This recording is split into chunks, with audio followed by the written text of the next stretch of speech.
I guess you could say I was driven by an overwhelming sense of nostalgia. I just had to go back home. And so I went.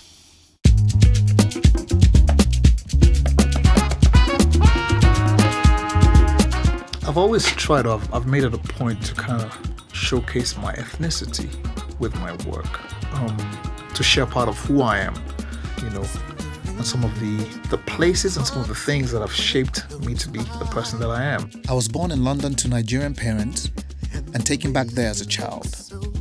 I was eventually sent back to England to study. From there, I made my way here to America, and now I'm slowly retracing my steps back to Nigeria. In 2009, I made a long overdue trip back to Nigeria. I went back home for a number of reasons. I wanted to realign myself, so to speak, catch up with old friends, spend some time with my father, and to explore the Nigeria I had left over 2 decades before then. The album is a culmination of all my experiences, everything I felt, all the emotions I went through. I poured them forth into a body of work called Homegrown. Down for tires screeching, Okada rider bleeding, area boys and by watching another scene in Lagos. Lagos is such an intense place, man. I mean, there's so much going on. People everywhere. The smells, the feel, the sounds of it. It's quite a rush, man. It's truly unique and manic. I felt I was being torn into a million different places. Just so much going on, and I felt so alive. I did go back with the intention of writing whilst I was there, but what I did find was everything I put to paper was very angry, very bitter, very frustrating. That came through in the lyrics. I felt, you know what, this might not be a good time or place to do this. Why not spend your time here observing, as well as soaking up valuable experiences? Then go find a conducive environment which will give me a much better perspective, from which I may now relive the entire experience in song. Ooh, this must be love, your love. This must be love, your love. This must be love. It's found. I think it got started by Siji calling me saying, hey, I'm coming back to the US, we need to do another record. And then before I knew it, he was on my couch. The MPC came out, the acoustic guitar came out. I had recently just bought a new Wurlitzer. This time around, I was going for a very organic feel and sound for the record. So I pulled up some rather unique instruments for that very purpose. Children of the sun, lift your heads up to the sky. Children of the sun, lift your heads up to the sky.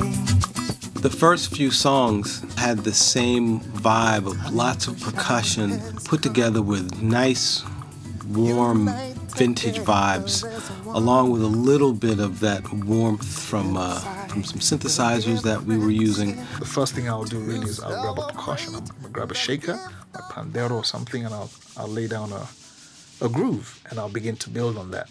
And once I have a groove I'm happy with, then I can begin to flesh it out on the piano. It's like a stew. You just keep throwing different things into the pot at different stages until it tastes right.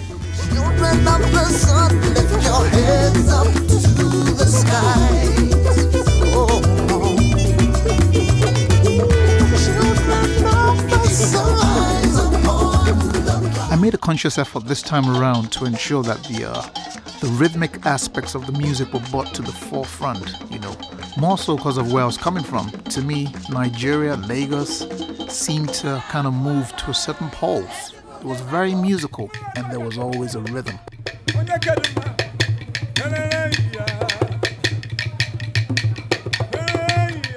I had a very young and very gifted musician, a guitar player, Clef Knight. Clef is a very folksy, traditional, and classically trained guitarist. So he was able to bring a lot of those flavors and melodies into some of the recordings.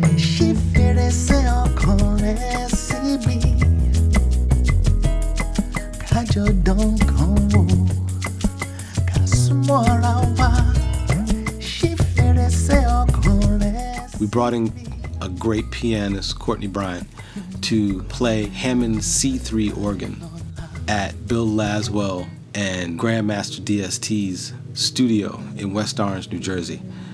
It sounded great. She played the heck out of it. We had a lot of fun. We also brought in quite a few additional musicians to help flesh out the sound. I had a horn section, some incredible percussionists, one of whom I met in Lagos, Wura Samba, as well as my trusted friend here in New York, Kunle Ade. Open your door to me, girl.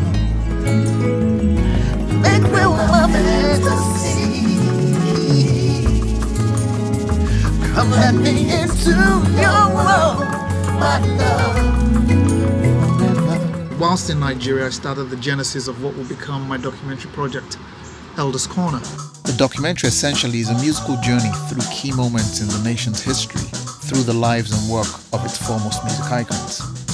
Some of these musicians were people I grew up listening to, so during the course of researching for that project, I got a better chance to listen to a lot of traditional music from all over the country. I wish to remain right here in your arms. Yes, I do. Yes, I do. I am glad, I am grateful that I did go back. It's changed me, and I believe I'm all the wiser and all the better for it. And I'm definitely musically richer for it. The whole experience has been a catharsis of sorts for me, and I've been able to forge some new and exciting musical alliances along the way. I'm extremely proud of the record, and I can't wait to share it with audiences worldwide. Far too soon, I walked away, for your love was mine to take. Darling, won't you take me back? 'Cause I wish to